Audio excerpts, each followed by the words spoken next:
Hello, this is Edward Tischler, And I'm Noah Presser. and this is a darker experience. So, Ed, who's your target population? My target population for this video game is generally someone who is either visually impaired or someone who generally wants to enjoy a more auditory experience in their video game playing. And so, what would you say is the main challenge or problem that you're trying to solve here?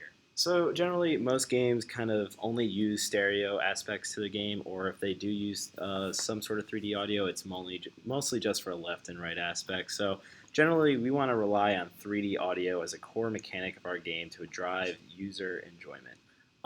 We want to have reliability like on a small portion of visuals, but our 3D audio is going to expand upon like what actually gets meaning from these visuals.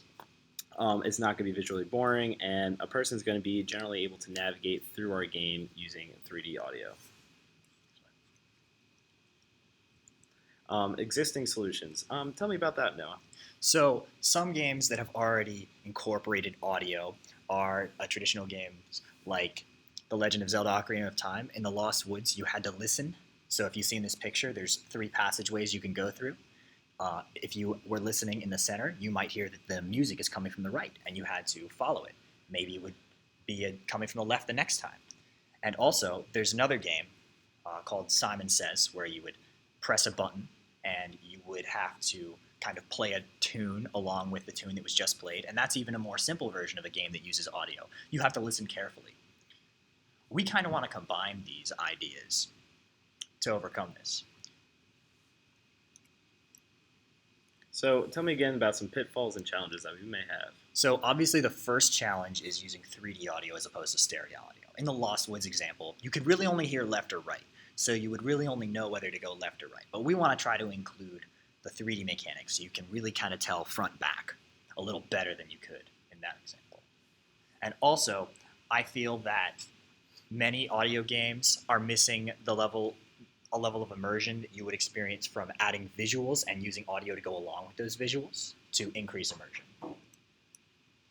So overcoming some of these challenges. So we're generally going to use 3D audio with a real 3D audio plugin in order to implement 3D audio in our video game. We're going to use minimalistic visuals, but we are still going to use visuals in our game. The whole point of 3D audio is that we're going to expand upon these visuals to have more meaning using these noises. An example that one could see is that a geyser making a whooshing noise to indicate that there's a geyser nearby to that user. They're going to be able to tell if it's the northwest or southeast or etc. Based on our use of 3D audio. Features and functionality. So the game's going to be in first person, and you're going to have to really use these 3D effects of the sound to navigate. That's going to be the driving gameplay mechanic. Along with the minimalistic visuals and the sound that works together, you're going to go through an experience that is immersive but minimalistic. And what we would define as success would be users play our game and they think differently afterwards about how you can use audio in a game to improve immersion and create interesting gameplay. So some sounds. There's going to be various puzzle objects with unique sounds in our games. The obvious ones that we can depict now are going to be sounds to avoid scary objects. But for those, we're going to have scary noises. You might think of yourself walking in a general direction. You might hear a spider. Spiders are generally scary. You might want to run away from said spider. Pleasant noises to indicate places you might want to go to. So maybe like a nice waterfall, a nice little stream. Maybe you can see like a nice visual effect when you reach that destination. Another example, going previously, the rumbling geyser. We generally have an idea of giving speech to give context to the user playing our game. So we can have a story quest, and we can have speech be given at the beginning of this quest to give a general idea of what the user's objectives are and what directions they might want to go for during their gameplay. Just generally, sounds will be used to shape our environment and immerse the player in the game. Challenges. So the biggest challenge is going to be implementing the 3D audio within Unity.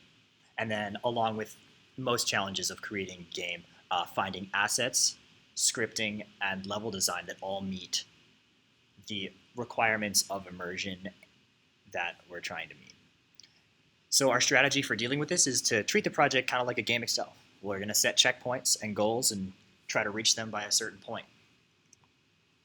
Here are some general sources that we use to actually come up with research for this game and actually give us a better roadmap for where we want to see our game going forward. Thank you so much again for your time, and this is again Edward Tischler, Noah Presser, and Grav and Gecko.